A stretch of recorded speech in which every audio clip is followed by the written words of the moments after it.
Hi, everyone. TJ All. It's I-45 now. Welcome to another edition of COVID-19. What you need to know. This is for March 15th, 2021. As we do each week, we are joined by Dr. Philip Keiser, the local health authority for Galveston County. And Dr. Keiser, it is, you were just telling me before we went on that the numbers are starting to look a lot better right now as far as things are concerned with COVID-19. So why don't you tell us a bit about that good news first? Yeah, so first of all, our numbers of new cases continues to decline, and so we're very happy about that. But the thing that's really hot off the presses is the numbers of people that have been vaccinated. We've had about 118,000 people in the county actually get a shot, and that's just absolutely amazing. That puts us about 40% of the eligible people who have gotten at least one shot. It doesn't mean everybody's fully vaccinated because, in fact, most of them will have to come back to get a second shot. But if we can keep going on this rate, we should have everybody fully vaccinated within another month to 2 months. Yeah, taking a look at the numbers there, I mean, at that 40+%, about 43% of the population in Galveston County having received the vaccination. When you first saw this plan was going to be put together in December, did you expect to see the outcome be as it is right now?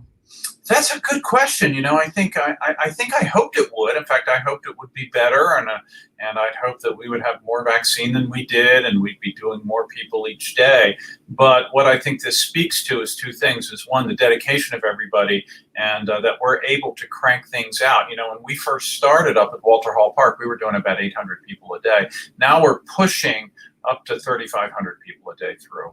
And our goal is to be able to do between 400 and 450 cars an hour. That's a lot. And as we continue to move forward, we want to have that open 5 to 6 days a week, doing 3,500 to 4,000 vaccines a day. Now, that's mainly going to be limited by the number of vaccines that the state gives us. But I think we're making very, very good use of what they're giving us. And we go through almost all of our vaccine allocation every week. And when you do that every week, it adds up. And so, now we're at a point where you can look back and say, wow, we've really come a long way. And it's very gratifying.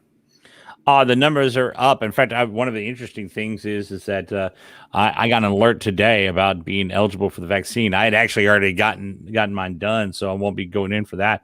But a question we did have a question right off the bat. I thought I'd ask you about this. Carl Wenkowitz of League City asked. He says daughter had missed the notification, and so the link has expired. What do you do in those cases when you get the notification, you miss it because it's only good for so long before you have to do that? Right, we're experimenting with different things, and quite frankly, if he wants to pass her information on to you, we can reach out to her to get in. And I hear that story a lot. And when we hear people miss the boat, we do our best to get them in. But we had a lot of people that were getting their notifications and then not responding. And then we had some mix-up where people were getting notifications and thinking they were supposed to come in for their second shot and weren't supposed to. So what we've done this week is we've sent out notifications that are in weeks that basically we open the entire thing for a week.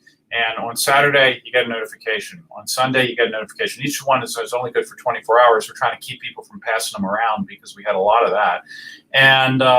And what we're finding is about a third of the people are responding to them.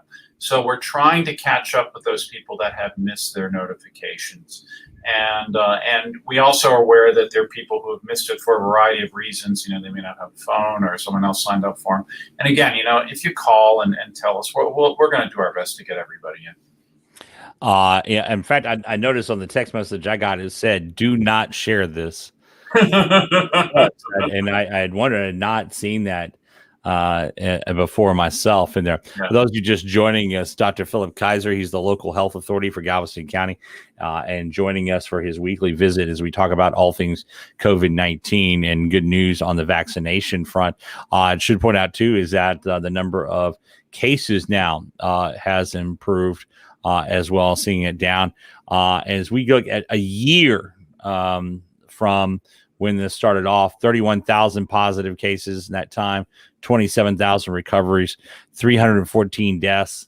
Right now, though, 3,000 active cases, 63 of whom are in the hospital. with COVID-19 cases. That number though in the hospital, that's 63. Where are we at capacity wise when we see those numbers? When should we get concerned? Should we see another spike with spring break and the light coming up before everyone's fully vaccinated? When should we be concerned about those hospitalization numbers? Yeah, really. We've handled up to 120 cases actively in the hospital without any interruption of services. I almost said without difficulty, and that's not true. It was difficult to do it, but it was done in such a way I don't think the public or the patients knew about it. So it was pretty seamless. We believe that we can handle as many as 180 at any one time. Of course, that also depends on the number of nurses we have available. It's not an issue of PPE. It's not an issue of ventilators. The other thing, though, is that I think you'll find that the tolerance for having more people in the hospital is going to decrease, because one of the things that we've learned is that people who are really sick with COVID really need to be taken care of by a critical care specialist. And, other hospitals, when they've gotten bigger, they've brought in, people like me, who are, we're doctors, but we don't take care of people on vents every day and take care of people critically ill every day. And that turned out to be a mistake. And so it's better to probably try and limit your capacity and take care of the people you have and take good care of them. And that actually keeps the death rate down. So what's the critical number? I don't know, but we're a really long way from it at this point. Here's a more interesting question for you today from Pat Hadley Sears. She says, I'm still getting links and I've had both my shots at Walter Hall Park. How do I get off the list? This is the first time I've actually had someone wanting off the list. So give me your name. I'll get you off the list today. Yeah, it's a real problem. And, one of the problems is we have a list, we send stuff out. And then if people don't respond, sometimes they get, or if there's glitches with it, we don't necessarily get everybody off the list in a timely fashion. Keep in mind that 6 weeks ago, we didn't have a list. This software has all been developed in record time. No software developer really wants to do this because they want it all to work perfectly and they don't want to have all of these types of problems. And so I talk to our developer all the time, and I go from on one hand demanding I want more, and on the other hand I go, it's okay. Don't get upset. This is the way it's going to happen. I realize this isn't the way you like to do things. It's just part and parcel of the fact that this is in the middle of an emergency, and we're trying to do things as fast as we can and as best as we can. So we're trying to fix that. Yeah, it's actually not a bad problem to have. Actually, right. Since she's chimed in, we've had a couple of other people. I thought I've never, as I said, that's the first I had to chuckle. Someone not wanting to be on the COVID-19 list. Send us your name. We'd gladly take you up, because then we don't have to worry about you. One of the big problems we have, and this actually goes back to the state of Texas, we give all of our data of people that get back. Remember, we're vaccinating at the health department. We're vaccinating at the hospital. We have people getting vaccinated in other areas outside of any of our areas. That data all goes to the state. And the state doesn't give that back to us. And so if they gave us all that data back, we could reconcile everything and say, okay, these people on the list have gotten their vaccine and we don't have to worry about them anymore. And so the best we can do is just guess. And when we have to guess, we'd rather guess that you didn't get the vaccine than you did. Let me ask this, because, it's been a while since we've had to talk about tests. Because at one point that was the most important thing. Right. If you take a look at last March when we first started doing the first sets of tests, and 330,000, almost 331,000 people have been tested. Now, not all of those are not unique tests. There are going to be a lot of repeats in there.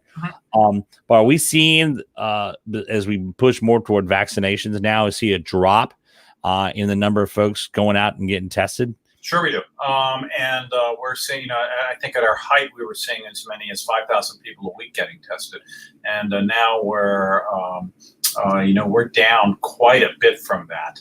But we still have more than enough tests to be confident in our numbers. So, one of the things that we look at are what we call confidence intervals is, if it says like, we've gotten X number of tests positive. Let's say we've got 500 tests positive, and that turns out to be, 10% of the population. How do we know that that's really 10%?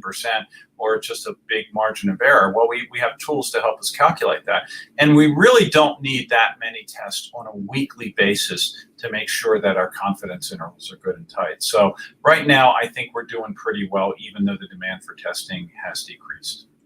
For those of you just joining us, Dr. Philip Keiser, he's the local health authority for Galveston County, joining us here today. Also, a little bit to talk about is that as more and more folks do come out to get their vaccine, there is the need to go ahead and have volunteers, particularly medical volunteers right now. These are the folks that can give the shots. Let's talk about that some now, because that's the one area we got actually kind of plenty of volunteers that help kind of run errands and take care of some paperwork and the like. It's the ones who are allowed to put the shots in the arm that need more of those type of volunteers, correct? Right, that's right. And so it's, believe it or not, standing there 8 hours a day, injecting people all day long is hard work, and it wears people out. And so we do have vaccine fatigue, and we don't just have a small group of employees who do that every day. We use a hybrid model. We have some professionals who are primarily nurses and nursing aides who are there all the time, but we use anybody else who's had medical training that has allowed them to give injections. That includes doctors, nurses, medical assistants, dentists, dental assistants, veterinarians, medical students, nursing students, anybody who's had that training, pharmacists, we can use. And we had initially had a lot of interest from healthcare providers because one of the principles is that you vaccinate the vaccinators first, right? And so some of the people have gotten their 2 vaccines, we've never seen them again. But some people are volunteering there every week. But we still need more because people need days off, people need time off. And so if you have those skills, please, please, please, just come for a day, come for 2 days. You will do a great service to your community and your fellow citizens. And not only that, it's the most fun I've ever had in COVID. It is just so rewarding. People are happy. They thank you. It's like a party. Some people cry because they've just been waiting for this for so long. It's one of the most gratifying things I've done as a healthcare provider. I will say it's been the several times that I've been out to the Walter Hall Park area. They get a competition how many people are going to cheer the loudest when someone got their vaccination. That's, as you say, most of those folks are standing there for 8 hours at a time. A little worn out when you're standing out in the asphalt and everything else that they do. So, but it has been a little bit. At least we can talk about something fun with COVID. Yeah. And what you and I were doing a year ago. No, it wasn't. We were all sitting there thinking, "Oh my God, this could be horrible," and it was horrible. And it was horrible in ways we never thought of, and not as bad in other ways, you know. But it's been a really long, hard year, and so this is a way to participate in the ending of it and to help people out. And if you're just joining us, Dr. Philip Keiser, the local health authority for Galveston County, on with us here this afternoon as we're talking about all things COVID-19 and speaking about a year out from then. So we should point out that a lot has changed in that time. Dr. Keiser had mentioned the wait list, and we just had somebody asking about that. Said that, and we go to the comment here that she brought up too. She said, Steve Mills, I should say, not she. He said he has no idea what's happened with the vaccines. I'm trying to figure out how to get my wife a vaccine, but haven't figured it out. So, Steve, here we go. If you take a look, we have the website up. If you go to utmb.edu, go and search for vaccine, you will find the vaccine waiting list. And when you click on that right there, it takes you into the registration area, and that's where you sign up to go from there. There is a toll-free number as well for you, and we'll put that on the site for you. But again, just go to utmb.edu and look up the vaccines, and that's how you'll sign up there for the waiting list. And by the way, and even if you're not in the UTMB system, you're still eligible for this. You don't even have to live in Galveston County to sign up for this. That's one of the requirements of this, is that everybody can. And speaking of everyone can, this was kind of open up the list day across the way. It was like no more restrictions. Can you talk about how that actually works? Yeah. So Yeah, so basically what the state does is they give us restrictions. They initially said only Group 1A, and Group 1A is frontline healthcare providers. And we've been a little ahead of the state in everything that they've done in terms of their restrictions. So we started running out of 1A health providers compared to the amount of vaccine we had. And so in around the first of the year, we started doing high-risk people in the general population. And then a week later, they said, you should do high-risk people in the general population. And then they said, you should do people over 75. And we got through all of our people in 75 on the wait list, and we started going down. Okay, well, let's do 65. Let's do 60. Well, we have people who don't have risk factors, and so we started thinking about doing those. And then the next thing the state says is use people without risk factors. Then we said, well, we need to get our teachers done, and the state says go ahead and do the teachers. I think they're bugging our conversations because they always seem to change their criteria like the day after we have a big argument over whether we should go farther down on the wait list. And it basically, the way it works is that you go on the list, you put in all of your information, you check off the boxes there about what your health conditions are and what your age is, and also what your job is. And then finally, there's a section there to say, I am willing or I'm not willing to take certain vaccines. People have concerns about the various vaccines. And so you can say, click, I'll take all three, or I'll only take these two, or I'll only take one. And then what happens is that as we go down, we're constantly looking for people that are over 75 that haven't gotten vaccinated. We're constantly looking for people that high risk factors who haven't gotten vaccinated. But we also look at people now who are 50 or older who don't have any risk factors, and we send them invitations. We send a bunch out to teachers. Teachers are twice as likely as the general population to get COVID. So we sent a bunch of invitations out. We did a bunch of them at Walter Hall Park, and we continue to do that. So just because you get your name on the wait list doesn't guarantee you're going to get a spot.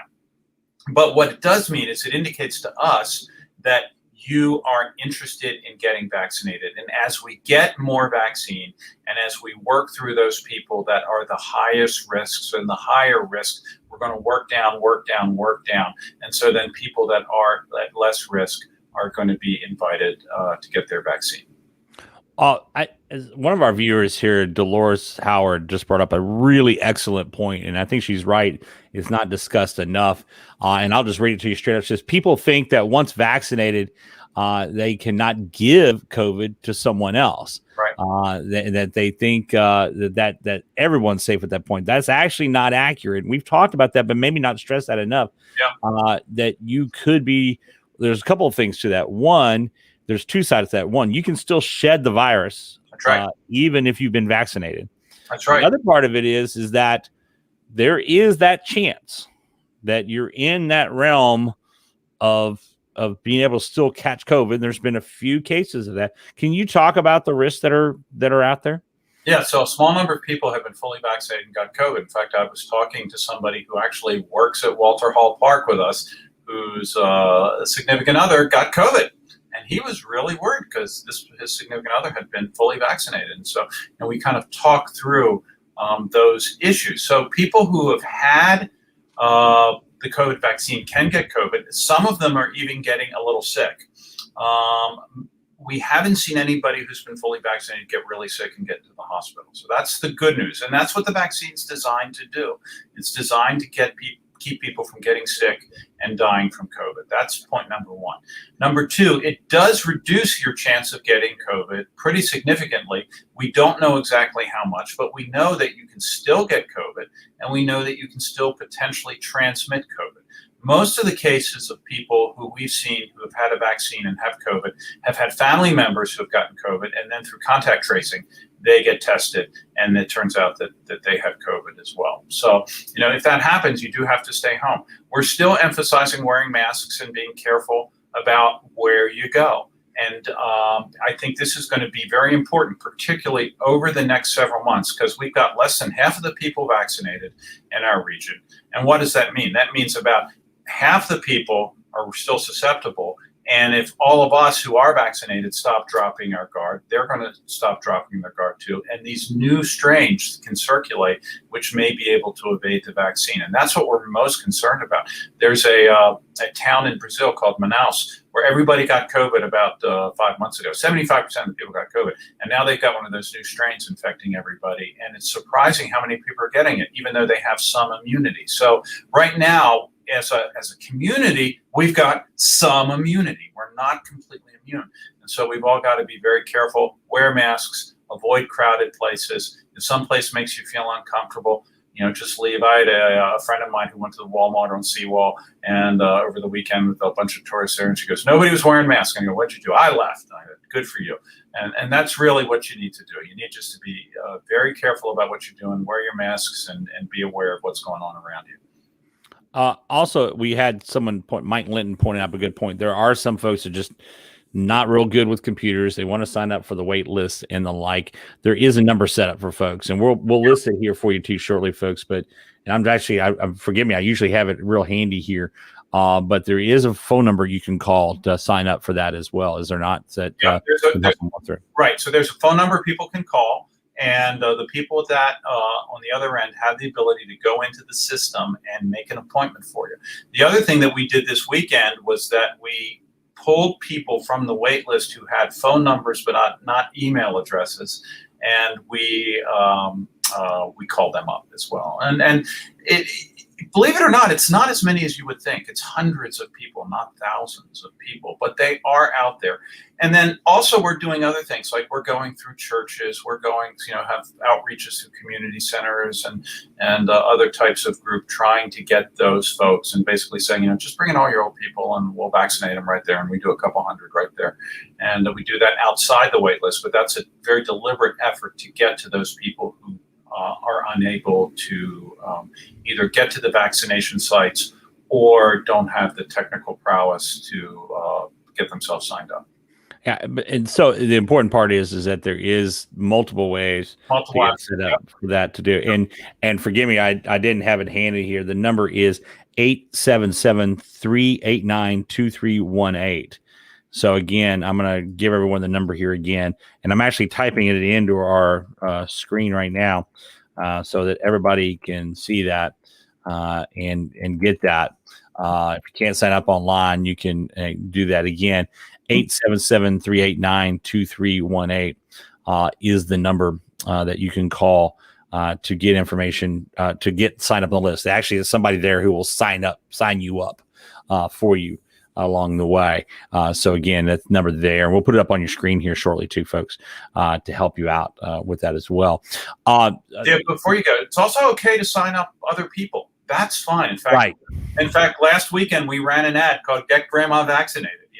And so if you have older family members who can't do it, it's okay for you to do it and to put your contact information as the contact information. We understand that's happening, and we want that to happen. Well, and I know several people who did do that to help out their neighbors, and that was encouraged early on to help out your neighbor, get them signed up. Yeah. So to get on the list to be vaccinated, this is a community effort, and sometimes it takes those individuals too. And forgive me, I'm typing this in, but that's a good point. You don't have to be they're going to check you out when you get there. Right now, since the list is opened up, so much to say really, and not the severe restrictions we had on, it's not as a big of a deal, I guess would be say. Right. And there we go again. I'm sorry, we should have had this up earlier. UTMBhealth.com vaccine, or call 877-389-2318 to get that information to get signed up on the wait list there. And congratulations too to Catherine Shotko. As we were talking there, she got her email this morning and scheduled for her first shot, so she's happy there. And some good information. Again, also too, as the more and more folks get vaccinated, they are needing medical volunteers to go out. And actually, these are the folks that give the shots. It's funny, when I didn't even realize that veterinarians were eligible for this until you said that in an interview here recently. Makes total sense. Obviously they can't do it in their own office because they can't administer healthcare, but there they can do the shot. I did joke with a veterinarian friend of mine. I said, now don't get in the habit if you go out there and volunteer, give them a doggy treat afterwards, take in your dogs and stuff, and all. But but again, it kind of goes to the folks having the good time that's out there. Last week, a bit of a surprise that came in kind of the last minute. You all of a sudden get this kind of surprised amount of the Johnson & Johnson vaccine just shows up. And so I just wondered if you wanted to chat about that some, because that was a surprise that it showed up. The one-shot vaccine, the game changers, has been called. Yeah. A lot of times. Well, we got over 3,000 doses just out of the blue. So I was worried about one. Now we got 3,000 more without having to much time to plan for it. And then I was even more worried that people wouldn't want it, because there's been controversy about that vaccine. It's not as effective in preventing infection. More people will get mild and moderate illness than, say, the other two vaccines that you get 2 doses for. And then there were some various concerns. The Catholic bishops were concerned because part of the vaccine process had been done using cells that had been derived from fetal tissue. Now, they're not using fetuses to make that vaccine. That's, I think, the most important thing people realize. They're not, but somewhere along the research chain, something had been done. And so there was that concern. And I thought people were going to say, no, I don't want that vaccine. People were coming out of the woodwork wanting that vaccine. My phone blew up, and I spent literally 3 days just talking to all these different people who wanted the Johnson & Johnson. People want that one and done. A lot. They want it for many, many reasons. But there are also that some people have concerns about the RNA vaccines, which is Pfizer and Moderna, and they would rather get a different vaccine as well. So we did that primarily at Walter Hall Park on Wednesday, and we made a decision. We'll give you this vaccine, and if you come and say, well, I don't want the Johnson & Johnson vaccine, we'll get you an appointment to get one of the other ones. And nobody asked for anything else. Everybody wanted it. We have a little bit left over, and we're going to be giving it to some homeless people this week, because again, being able to give it just once and be done with it really helps for populations that are transient and hard to find. That's and that I was just about to ask the question. I knew it was coming, that we were going to start seeing a more aggressive approach with the homeless populations, primarily on Galveston Island. How is that going to work? I'm sure you're working with the Salvation Army and other groups. How is that going to be worked out? Yeah, we're working with several different groups, including a church called Central Methodist Church, who does a big outreach to the homeless, and we'll be doing that. I believe Thursday. We don't have the final details worked out yet, and then we'll do more as we get more vaccine. One of the things we've been able to do in the past week or so is identify places that have been underrepresented in terms of getting vaccinated. And certainly there are places like Bay Cliff and San Leon who are underrepresented. Places on the island, pretty good. League City's okay. Santa Fe, Hitchcock, not probably as good as we would like to. So we're going to be contacting, people in those communities and trying to get things set up so that people can get vaccine if they want it.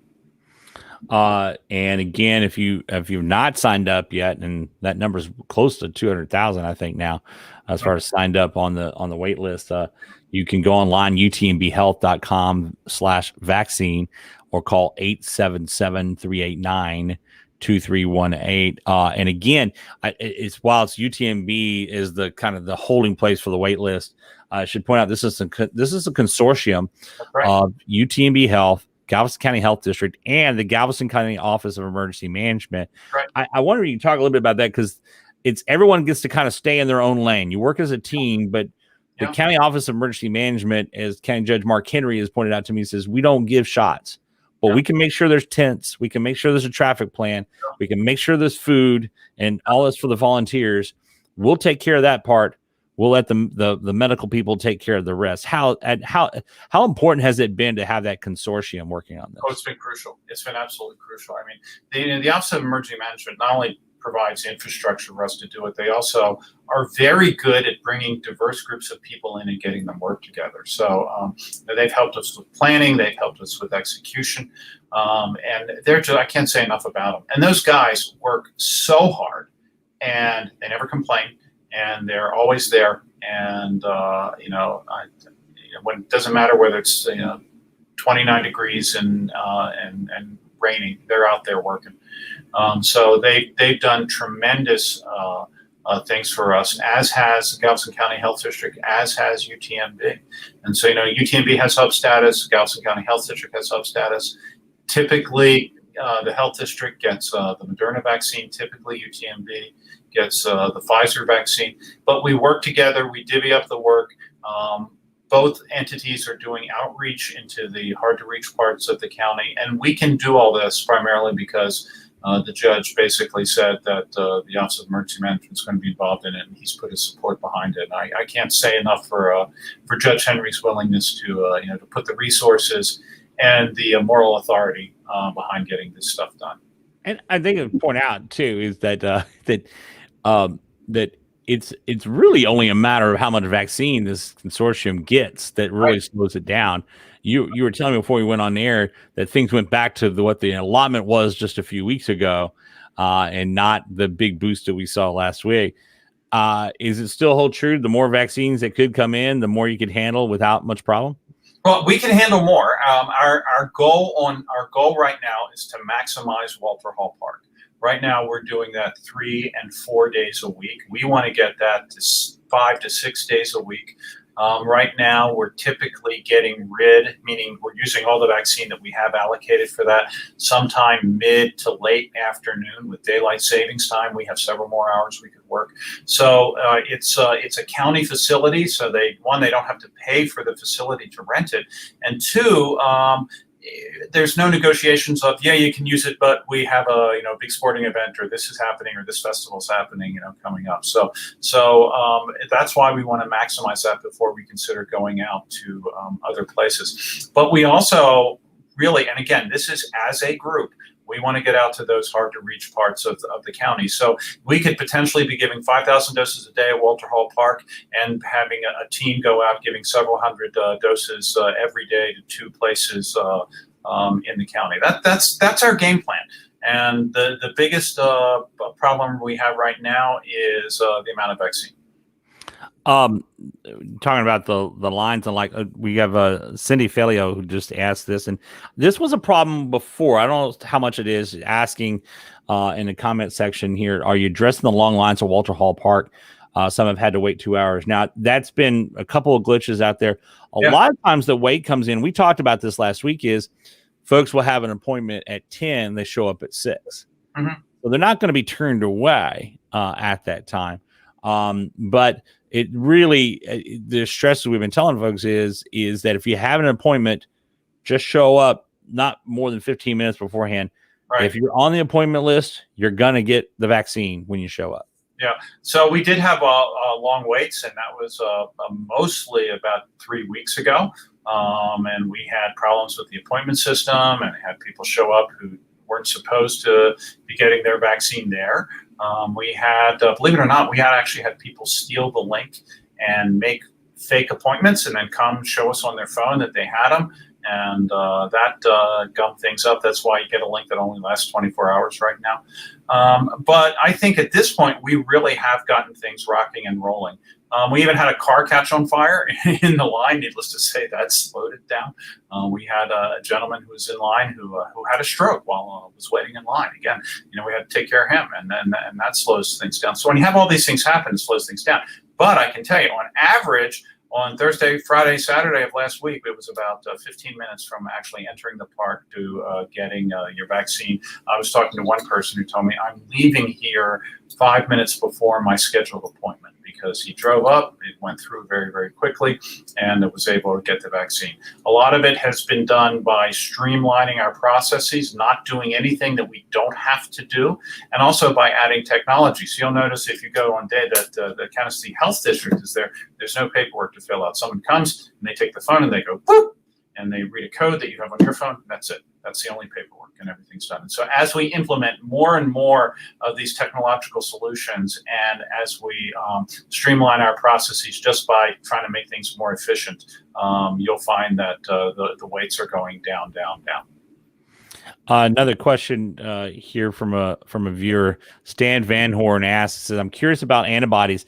Had my second vaccine over a month ago, donated blood, and they tested for COVID antibodies, and my blood work shows no antibodies.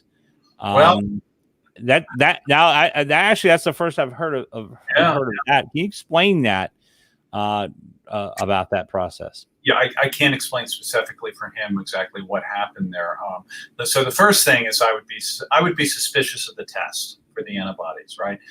Because they're antibody tests and they're antibody tests and they're antibody tests. And we tried doing antibody testing very early on as a way of testing to see whether people had been exposed to COVID. And it was just terrible. It wasn't consistent results, and it didn't correlate with what we were getting from the swab testing in the nose. So we stopped doing it. Most of the tests that you do that you would get in a doctor's office or a blood test are things that are not really designed to measure what we call neutralizing antibodies. And these are the antibodies that actually kill the virus. There's no commercial test available for that. That being said, 95% of the people who get, say, a Pfizer vaccine have neutralizing antibodies. That means some people don't, all right? And not everybody responds to the vaccine perfectly. So, what I would say is that you're probably going to be okay. How confident am I? I'm 95% confident. And if there's a problem, it would be more likely to be with the antibody test than the vaccine. But still, that just, I think, a very sober reminder that we still need to wear masks and we still need to be careful. Dr. Philip Keiser, who comes on with us once a week. We've been doing this for about a year now. We've had a few breaks along the way.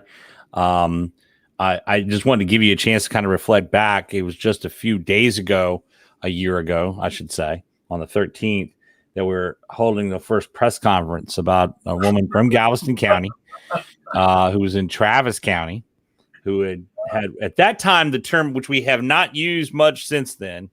Early days, it was called a presumptive positive. Yeah. Which I think it really got rid of because none of us could say it fast because it was a tongue twister. And how we've gone from that to now the better testing and knowing it's positive or not. And as eventually had come out, this was kind of, and then, now that, when we talk about that, we're not having a press conference for every single one of those. That's one thing that's changed. I just wonder as you look back on the year, obviously there's been a lot of remarkable things. Testing is better. Treatments are better. The vaccines are here. What's the one thing that stands out to you the most 1 year later? Oh my goodness. That's a tough one. I could probably say several things. So I first became aware of it actually in January. And when the first case hit the United States, and I was looking at this epidemic curve in China, and I showed it to my wife, and I said, oh my God, this is going to be really bad. And I don't think she quite believed me. And it turns out it was really bad. One of the things that stands out is that this is like watching a train wreck in slow motion. And that, everyone is very concerned and wants to do something right away. But the reality is that these things happen much more slowly and in its own timeline that we don't have any control over. So I know that's frustrated a lot of people. Some real positives is when we got our own test available here. And again, the scientists at UTMB developed that test, and then we work with them to get that out to everybody. So it could be our test. And it worked very well. We've tested more people in our county than most counties have in the country. And in fact, I still hear things like people are saying, like, we need more availability and more tests. And I always have to scratch my head. And I'm thinking, why? We have plenty. But we do, because we worked on that very carefully. Having 100 cases in one nursing home, that was really shocking. We worked very hard to try and keep that spreading to other nursing homes. And then I would say probably we went through the ebb and flow of several surges. But the next thing I would say, it would be December, when we were able to start vaccinating people. And you were there, TJ, and you saw the attitude. It was like a big party. It was like Mardi Gras without the booze. Everybody was happy and excited and relieved. And one of the things that really sticks in my mind is that people were jockeying to be the first one to get the vaccine. I was about to bring that up too. I want to be first, and I think that really has made a big difference. If we look at this last surge, once we got, probably 25% of the people, at least with one shot in the arm, our rates started dropping dramatically. So, having the vaccine available and then getting hub status and being able to do lots and lots of people, that was a pretty dark time when they gave us vaccine to do our healthcare workers and they cut us off. And it was I was really worried. And fortunately, everybody pulled together, and our politicians pulled together and lobbied Austin, and we were able to get to where we are today. So, all in all, the positives are seeing how people can work together to get through this. It's very gratifying. In fact, you talk about that first day. In fact, we'll bring it up and share with folks right now that first day, because it was something else. This is taking a look that we're at UTMB Health at Jeannie Seeley Hospital. And the day, as you can see, this is one of the staff members there. She's getting her vaccination, has her friend taking her photo. Not often you go into a medical treatment and you want photos taken of what it was. And I forget this young lady's name. I had fun with her because she got a shot in the eye based on that tattoo that she had on there. And it was something else how excited people were that day. To see all of that. And you said, how much things have changed and how remarkable things were.